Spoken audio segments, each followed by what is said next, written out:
সম্মানিত কৃষক ভাইয়েরা, মন্ডল সিডস হাউসের পক্ষ থেকে সবাইকে জানাই আন্তরিক শুভেচ্ছা ও অভিনন্দন।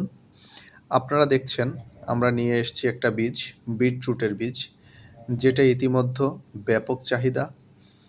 ব্যাপক চাহিদা বলে বোঝাতে পারবো না। আমার টার্গেটের থেকেও এবছর এত বেশি সেল করেছি সমগ্র বাংলাদেশে, অলিতে গলিতে সব জায়গাতেই। ইতিমধ্যে আবারও নতুন বীজ আসছে। তো আপনারা যারা বিটরুটের বীজ চেয়েছিলেন এখনই নিতে পারেন। এখনই চলছে চাষের উপযুক্ত সময়। আমাদের বাংলাদেশে এটা শীতকালেই আর কি দেখা যায় চাষ হবে।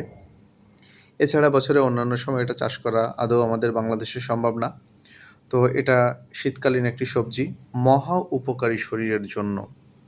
100% মহা উপকারী একটি সবজি। এটা হলো আপনার বিটরুট। এটা আপনার সবজি হিসেবে খাওয়া যায়, এটা আপনার জুস করে খাওয়া যায়। তো আর দেরি না করে স্ক্রিনে দেওয়া নাম্বারে আপনারা যোগাযোগ করে এই বীজটা এখনই সংগ্রহ করতে পারেন। সবাইকে ধন্যবাদ।